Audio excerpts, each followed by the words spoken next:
Hello everybody, this is the Mind of Lilith, and thank you for joining me today. I wanted to quickly share my thoughts about the Shirley strawberry situation, namely her now estranged husband Ernesto being a scam artist. I think he's from Atlanta, so there's no surprise there, right? So Shirley had been married to this guy for about 8-9 years. He proposed to her on the radio show, on the Steve Harvey morning show, and he got arrested last year, and this was kept under wraps until a YouTube channel called Phone Calls from Prison basically uploaded all of the phone calls that Ernesto had with his wife and another woman that he was talking to besides his wife.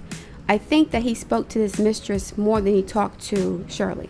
But anyway, the YouTube channel posted all of these recordings of Ernesto speaking with Shirley.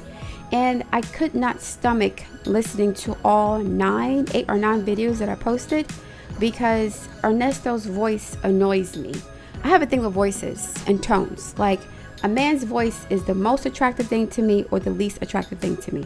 Ernesto sounds like an old man. He has the voice of an old man, but his vocabulary, his cadence, the way he speaks is like a child.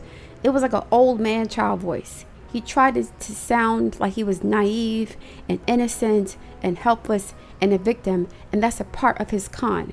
If you listen to the way that he spoke to Shirley versus the way he spoke to his mistress, right? 2 different personalities, 2 different types of conversation, 2 different tones, 2 different cadences, 2 different manners of speaking. He sounded like a whole different person when he was speaking to this mistress lady who fell in love with him, because apparently bird flu is contagious. Okay, so here we go. I didn't know about this story until one of my subscribers suggested I talk about this. As you guys know, I've been really busy for the past month. Work has been kicking my behind. A lot's been going on. So I took some time to catch up on what was going on. And the first thing I did after I received that suggestion, that comment from my subscriber, was look up the proposal video of Ernesto proposing to Shirley on the Steve Harvey show. And Ernesto was pretending to be a caller, right? And one of the questions that Steve asked Ernesto was, are you willing to die for this woman and do anything to protect her? And he answered, yes, I am, right? And so when he walked into the room and Shirley saw him and she started squealing like a high school kid. And I'm like, okay, how old is this lady? She's 68, 69 years old, almost 70 years old. So I was like, first of all, she looks great for her age. That's good, right? But on a second note, I was a bit disturbed that a woman of her age and her caliber would be so impressed by this man that she would act like an innocent, naive school kid, giggling and sniggling and squealing about being proposed to, as if this man was the best thing since sliced bread. He was there to save her from a life of being alone. He was the most wonderful thing in her life. He was her Lord and Savior, right? In my mind, the way that she reacted and responded to the proposal would indicate that she puts this man on a pedestal. She sees him as perfect, as her knight in shining armor, right? A lot of black women put men on a pedestal because of cultural conditioning, the patriarchy, Christianity, tradition, whatever, but also because black men have artificially inflated their value by denying black women marriage, provision, protection, love, support, affection, right? Unconditional love. They have many black men, not all black men, many black men, and this is a part of the culture now, have deliberately and intentionally withheld affection from black women. Now, many black women are starved for it. So when you have someone who's starving for something, they become desperate. They will accept anything. So these black men, many black men, have artificially inflated their value. They rigged the market by intentionally withholding provision, love, and protection from black women. So now, these women who are in their 40s, 50s, 60s, and 70s, who've worked their asses off in their careers alone by themselves because their men didn't want to marry them in their 20s and 30s, even though Shirley's divorced. These men who have made themselves difficult to deal with, right? They want to circle the block in their 40s and 50s and 60s, and now they want to get married to women who will give them the life of luxury that they didn't have to work for. A lot of men, like Ernesto, want to rest in their femininity. Like another content creator said when she was talking about hospice care wives. And in her commentary about hospice care wives, and I talked about this on my channel, she said that many black men who avoided marriage in their 20s and 30s and 40s all of a sudden come to Jesus when they have diabetes, when they have hypertension, when their penises don't work. They have a come to Jesus moment, and then they rush to get married to black women who they have avoided, mistreated, and abused for 20 and 30 and 40 years, because now they're too sick and too broken and too fucked up to keep baiting women into these fake ass love bombing relationships. So these men have artificially created value for themselves, or made themselves more valuable, because they haven't built anything for the past 40, 50 years. They're not protectors. They're not here to make your lives easier for the most part. They're just here to give you penis and attention while you let them rest and nest in their femininity on your dime. So in this instance, Ernesto knew that he was not good enough for Shirley, okay? He knew that, she was above his pay grade. She was somebody who was successful, relatively famous. She was older. She had experience. So he had to pretty much love bomb her or con her into believing that he was on her level by scamming his way into her heart.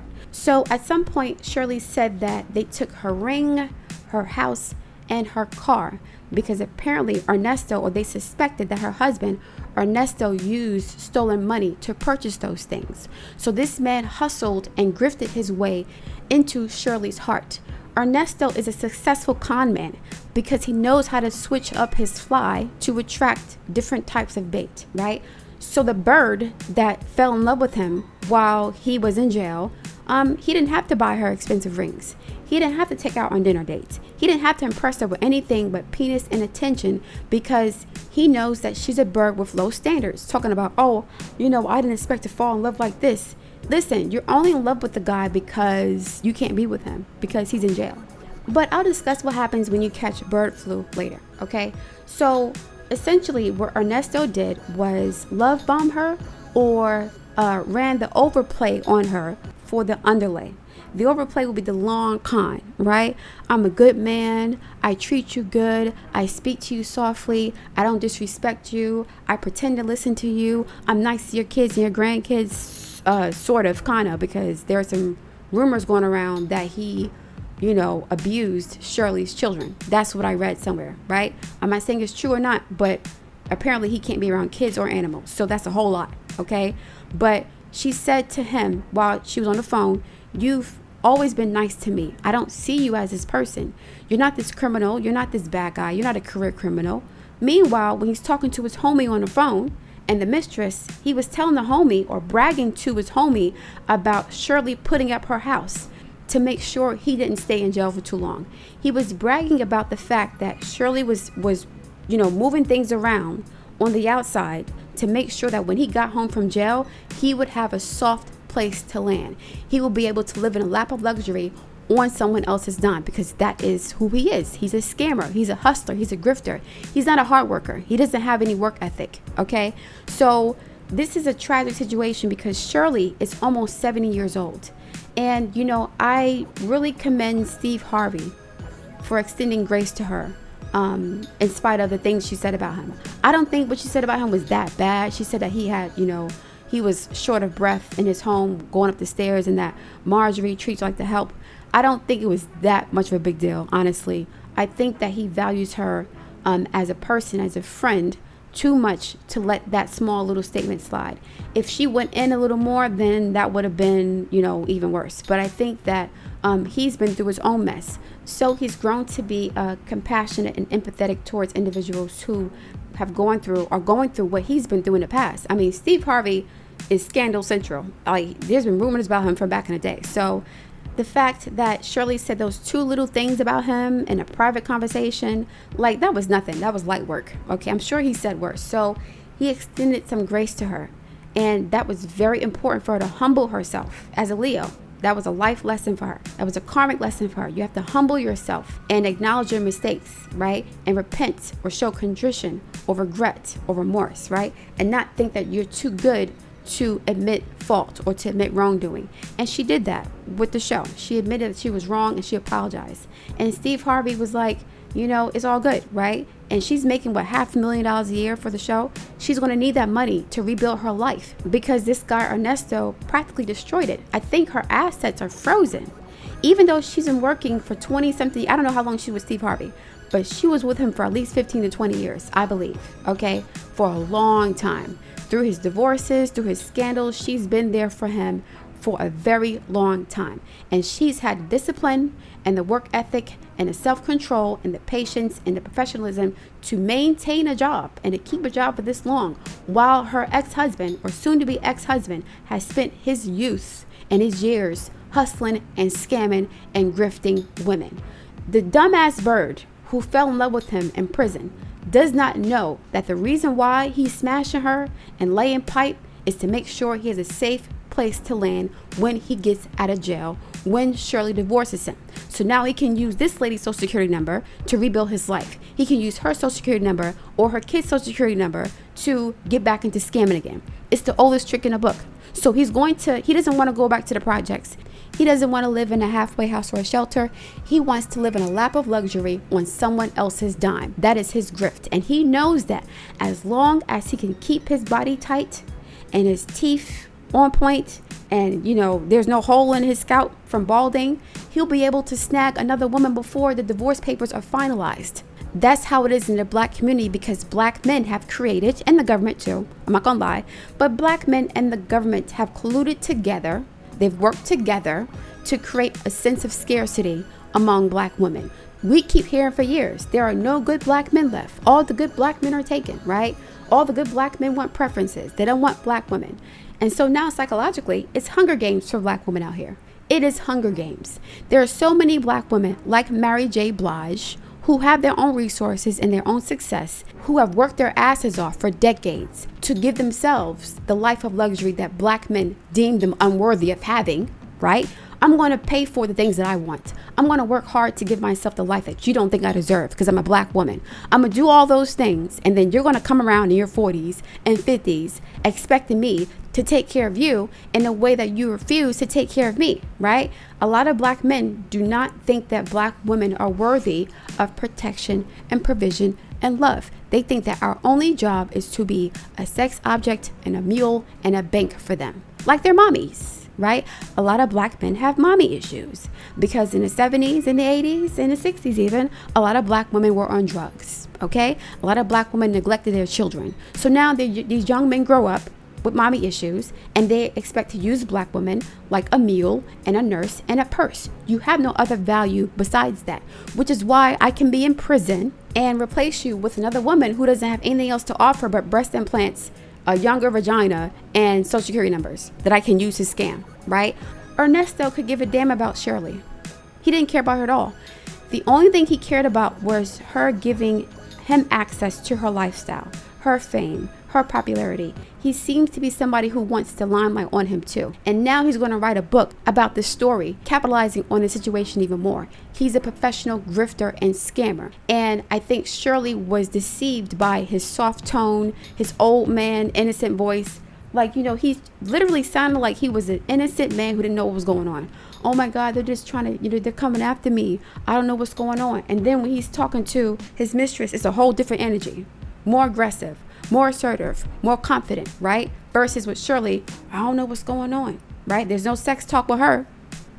Most of the time they're talking, it's about how this situation is affecting her and what she's doing to protect him, to make sure he doesn't look bad, to make sure that, he doesn't suffer too much while he's in jail, or that when he gets out of jail, he can resume his life as if he's too dainty to be held accountable for his actions. I did read somewhere that Shirley suggested that her ex-husband, or Ernesto, goes to or stays in Steve Harvey's house in Dubai for a hideout. So this man is a career criminal, never worked a day in his life, a professional scammer, and he gets to lay up in a lap of luxury in Dubai. In Dubai, right? He didn't work for that. That's Steve Harvey's money.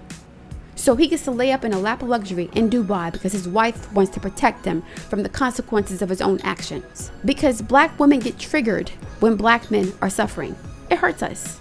On a deeper biological level, we see black men as our children. They've been infantilized to the point where we literally get triggered when these men who are bigger than us, stronger than us, and more dangerous than we are, right? We get triggered when we see that they're in pain. So we try to protect them by putting ourselves in danger and in harm's way.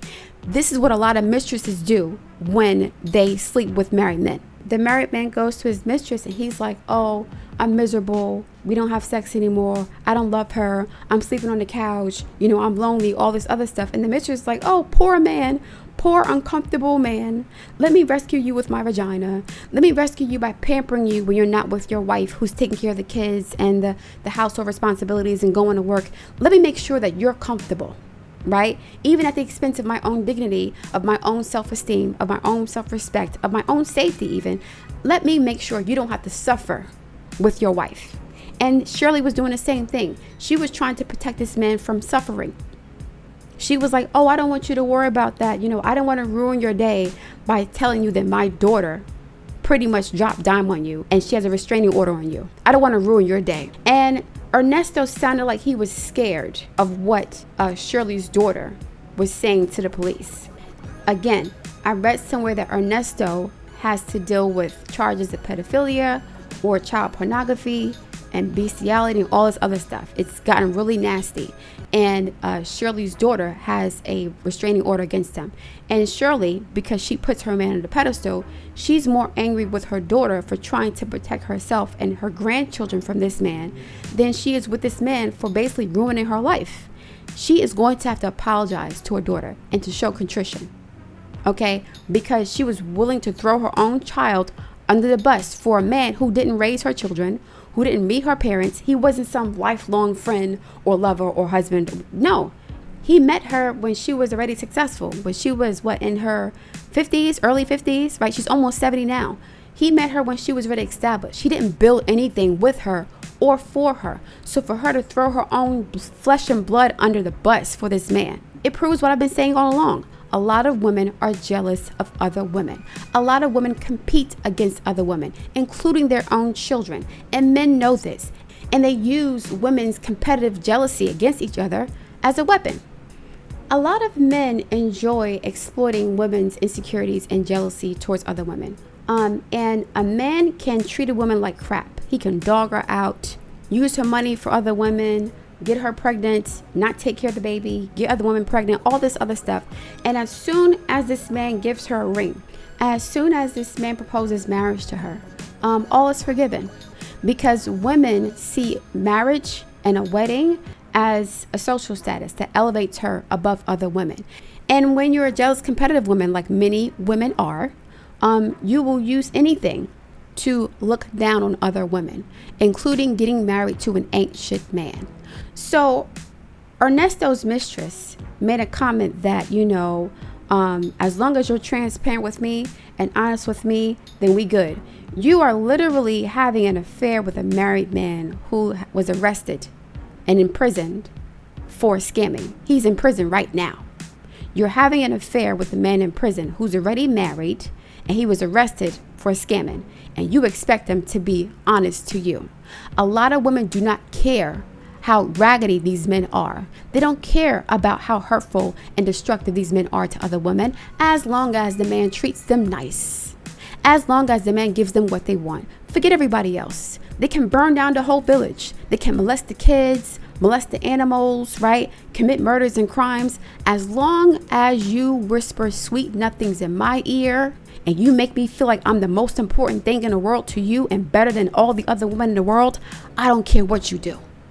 Because all that matters is you validating me. You using your attention and your time and your penis to make me feel better than other women. I know you got a wife. It don't matter. But as long as you're cheating with me and not on me with somebody else, it don't matter. Forget her. You can do better than her. Even though she's successful, and she's established, she has her own money, she's self-sufficient, she's famous. Forget all that. All that matters is my vagina needs your support. Okay, I need you for company. This man was talking to this woman more than his wife. He was talking to his mistress more than he was talking to his wife. His wife, at that point, Shirley became his ATM. He was using her finances to retain a good lawyer. Okay, so at that point, there was no sex talk between them. There was no lovey-dovey talk. It was just the business of him being in prison and her losing everything, and the drama and the chaos that was causing in her own personal life, right? And he didn't care about that. He never apologized. He never said, I'm sorry you're going through all this. He never said, I'm going to do better. I'm going to make things right. He never mentioned any of that. And what really bothered me was the fact that she was asking him, because he was like, you know what? You got to get away from the situation. I need to protect you from all this. Just let this go. Do not worry about it. I don't want you getting involved in this mess. And she was like, you're not planning on divorcing me, are you?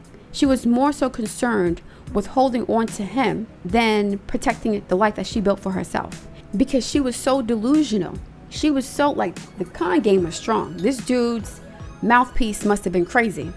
It was easier for Shirley to believe that her own daughter was an enemy to her and jealous of her than the potential or the possibility that her own husband was a grifter and a scammer. And I think that people told her about him before they got married. So she ignored all those red flags because he represented a fantasy to her. Many women do not care about the husband. They only care about the status symbol and the ring. The man is just a trophy to put on a mantle.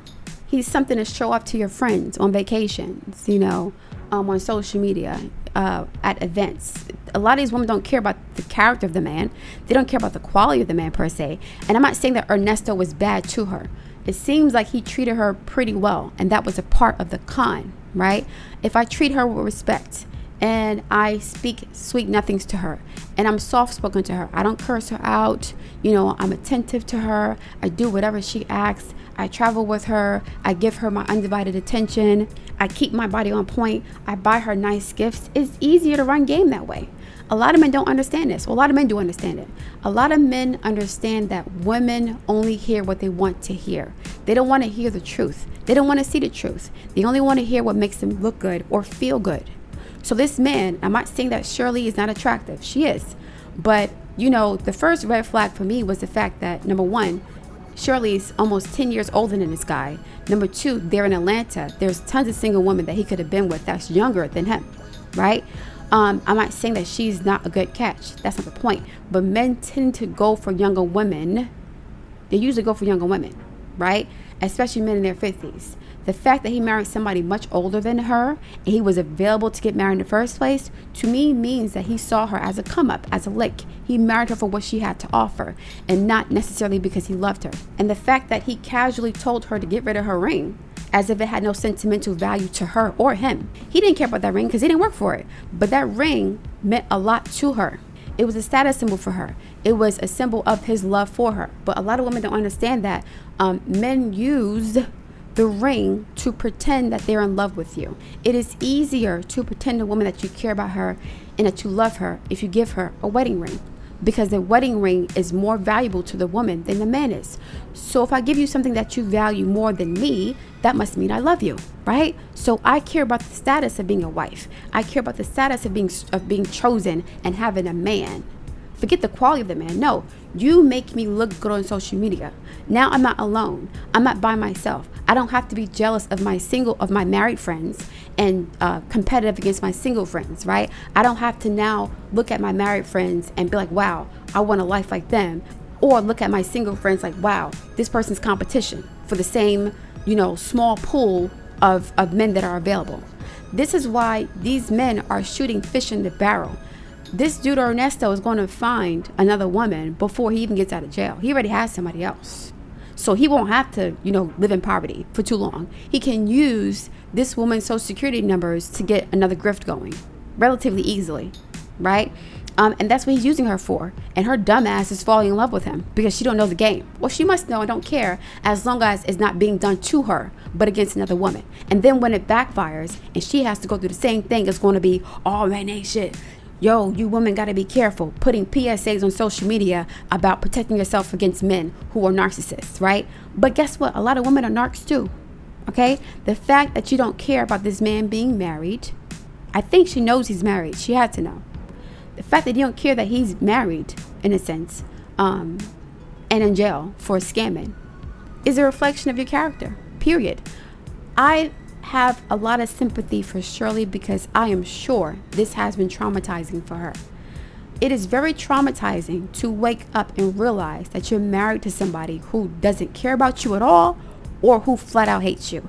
That is one of my worst nightmares, to share life with somebody who is actively working against you behind your back, and you're none the wiser because you love them, right? Your whole life is open to them. And I'm a Scorpio. I have so much paranoia about being betrayed by loved ones. That is just a karmic thing I have to deal with, okay? And side note, if you're a Cancer or a Leo, please be careful with who you married, because you have Saturn ruling your 7th house of marriage, which means that more than likely your marriage will become a burden to you, or stressful, or a strain, or you have heavy duties and responsibilities and obligations tied to your relationship with your husband or wife. Just ask Halle Berry. Just ask Wendy Williams. Just ask this lady Shirley, who is a Leo also. Just ask J-Lo. Like, a lot of Leo women and Cancer women have to go through really hard marriages and relationships because Saturn rules the 7th house. It's not always the case, but it happens more often than not. But anyway, back to the situation. Again, these men have artificially inflated their value by intentionally withholding love, affection, provision, and support from women. And they only deem a lot of Black women valuable for marriage if those women can elevate them or take care of them, okay? Shirley was not a multi-millionaire like that, right? She makes about $500,000 a year in a show, which is a good chunk of change for an older woman, you know, no debt, I'm sure, no student loan debt. Her kids are grown, so she was making a pretty good chunk of change. But again, her network was valuable. Who she was connected to was valuable. That's how the hustle and the scams and the grifts become successful. This is another reason why Ernesto was like, yeah, I'm gonna take care of the grandkids. He told Cheryl's daughter that he's going to take care of the grandkids. He's going to buy them things or whatever. Yeah, probably using their social security number. He was going to use her grandkids to grift. And Sheryl sitting here defending this man. You know, she didn't want to believe it. She kept saying, I don't want to see nothing. I don't want to hear anything. I can't believe this is true. I don't want to believe it. I think she's traumatized because she was literally married to her enemy. And she saw her family as her enemy instead. She has to unpack that and think about why she trusted this man more than her own child. What kind of relationship did she cultivate with her daughter that would make it easier for her to confide in this bum-ass man or trust this man than her own child? And this is what happens again when women are jealous of other women. They don't have female friends. She was talking to Ernesto. Shirley was talking to Ernesto like he was her best friend, right? You know, there are some women who have female friends and they dump their female friends or their best friends when they get a new man, and they only call their friends or hang out with their friends when their man is not available, when their man gets them upset, right? Shirley reminds me of that kind of person who uses her female friends as an emotional punching bag when her man ain't treating her right. Otherwise, the friends are competition or they're distraction from her man who she values more than anything else. Okay, so the fact that Shirley was gossiping with this dude as if he's her best friend, and she saw her family as an enemy more than this dude, it means that she really saw him as her best friend and confidant, as someone she can trust above all others. But if you're willing to throw your own child under the bus, I can only imagine how you were treating your own friends. There are some women who cannot have close female friends because they're threatened by other women. They may feel like their man may want their friend more than them, or they may feel like their friend is competition for Mr. Right. If they're all single going to the club together, they're in their 40s and 50s, there's only one good Black man left. He has all his teeth in his hair. He's a scammer, don't matter. He's still attractive and give me attention. These women will fight to the death for the scraps of men that are left in the bottom of the barrel. Or these are the kind of women who get triggered when they see other women living the life that they want to live, like she was feeling when she saw Marjorie Harvey's lifestyle, right? She said it was nice. It wasn't that bad, but I could sense the jealousy and, you know, some of the envy that was in her voice. So it is what it is. Every time a woman puts a man on a pedestal, she ends up getting egg on her face. We have to stop doing this. Now, initially, I was very upset with Shirley because I'm honestly tired of women who are honestly old enough to know better. I'm tired of women falling for the okie doke and putting these men on a pedestal. There's nothing wrong with wanting companionship and love. Nothing wrong with that at all. But to suspend your own common sense and your discernment and your wisdom and years of experience in order to have this unrealistic fake ass fairy tale ending is very dangerous to me. A lot of women are getting killed by men who they put on a pedestal. Their lives are being put in danger. The lives of their children are being put in danger, right? How many women have you heard of getting married to some bum from prison and he ends up molesting or even killing her children? We have to get out of the mindset and the mentality that these men are our saviors. We have to stop seeking validation from these men. There's nothing wrong with wanting a relationship, but that should not be the end all and be all for your life. Now, before I go, I'm going to summarize this whole situation. A lot of men who have nothing to lose and never had to work for shit have no problem ruining your shit, okay? For them, everything is a grift, a scam, a hustle, and a quick buck. And that was why Ernesto told Sheryl, just rebuild your life again. You gotta let everything go. She's 70 years old. Thank God Steve isn't going to fire her, but it takes a long time to rebuild your finances after divorce or bankruptcy or being in prison. And he doesn't understand that because he's never had to work a regular job. He's always been a scammer, okay? The other thing is Ernesto was pushing Shirley away. He kept saying, leave it alone. He was acting like he didn't want to divorce her, but that was what I heard, right? He was pushing Shirley away because he can't use her anymore. And he's already grooming her replacement because he's a nickel slick scam artist. What I also noticed is that, Sheryl was more concerned about Ernesto's feelings and trying to protect his peace more than her own peace. Low self-esteem women who put men on a pedestal and forsake all others for these men are usually embarrassed in the end. What I also noticed was that Shirley kept making excuses to look on the bright side of things. Like when they were talking about her truck being taken away by the feds, she made it seem like it was okay to stay married to him because the truck that they took was under Ernesto's business name and not her name. And apparently Steve was advising her to walk away from this guy, but she was okay with staying as long as they took the truck that belonged to him and not to her. So she was saying that other people's negative opinions about Ernesto was harder for her to deal with than her scamming husband being in jail. Like the shame and the embarrassment and the judgment was harder for her to deal with than the reality that she was married to a scammer, a grifter, and an enemy, okay? She says that she's protective of him. She wasn't protecting Ernesto per se. She was, but not entirely. She was protecting the idea of who she saw him as, right? And at her big age, she sees him as an extension of herself because she needs him to validate her. She says that he never treated her wrong, so she doesn't believe that he could do anybody else dirty, or it's irrelevant to her because, like many women, they don't care about how you treat other people as long as you treat them better. She was in denial about this for a long time, okay?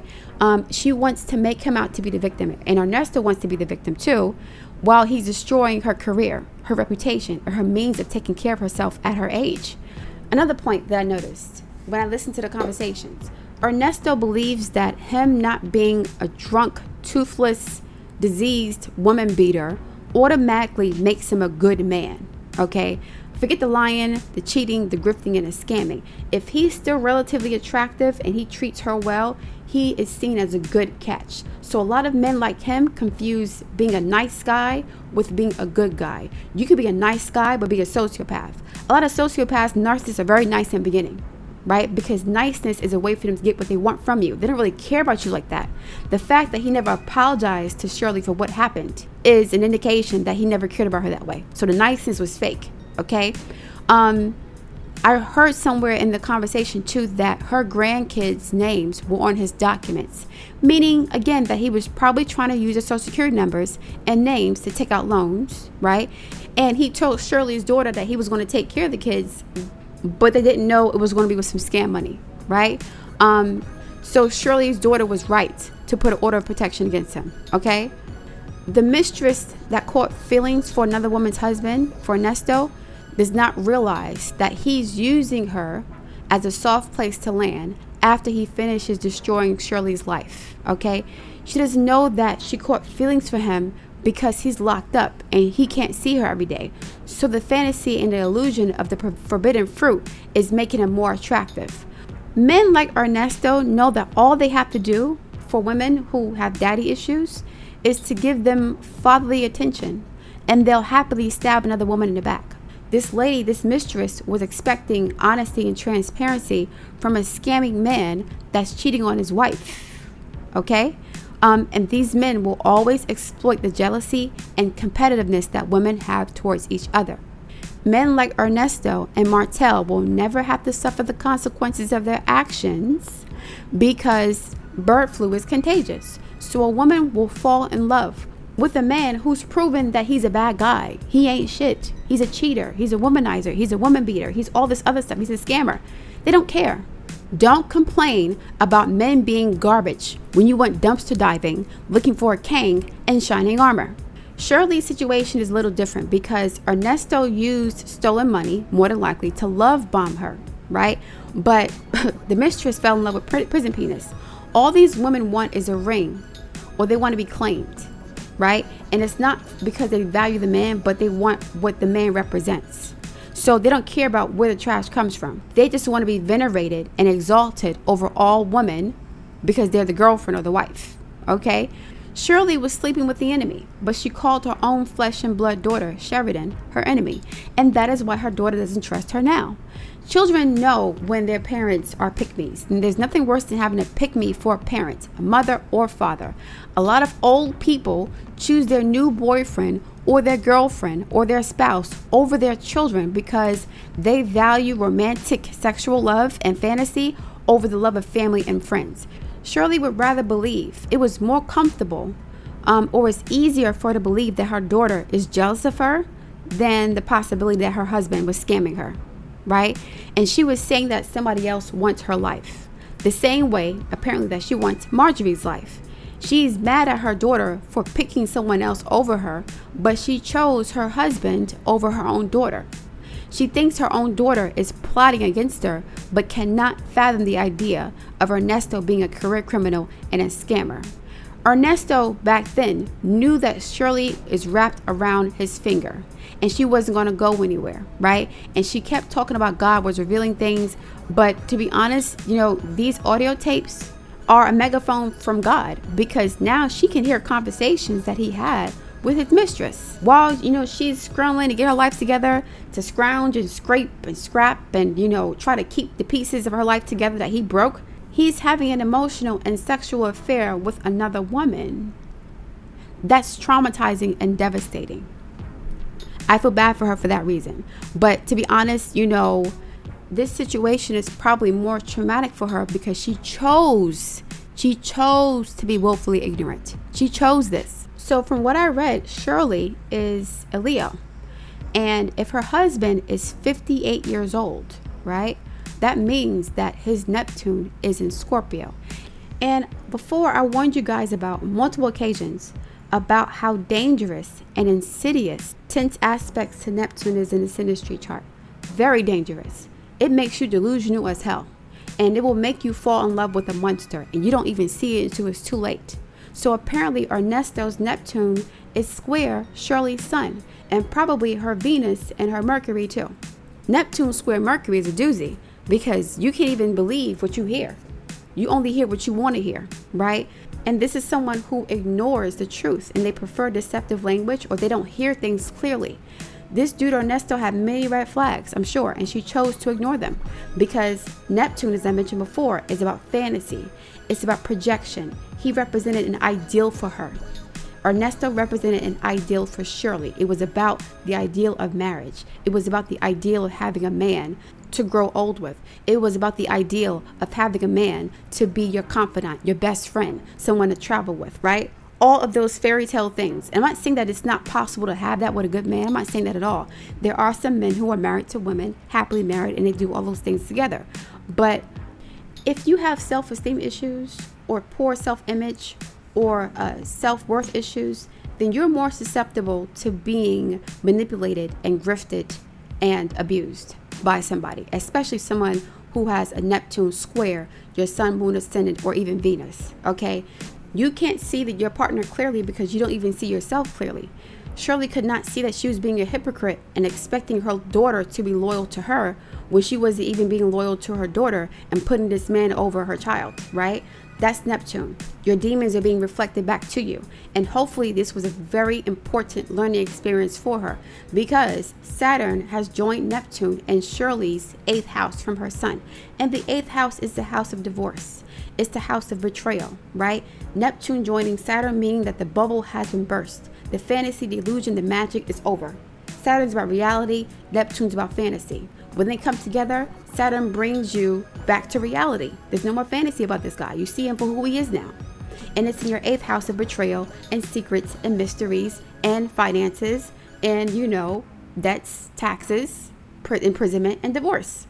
So a divorce is pending, because this man was never who he presented himself to be from the very beginning. And it took 8, 9, 10, 12 years for Sheryl to see this, right? And hopefully she's learned her lesson. Hopefully she's not too traumatized by this or too embittered by this to enjoy the rest of her life as a woman who may not get married again, but who has a healthy social circle. She has a strong relationship with her children, her friends, her network, right? She doesn't need to be married again to live happily ever after, period, okay? All right, guys, I'm going to leave it there. I look forward to reading your feedback. Please like, share, and subscribe, and I'll speak to you soon.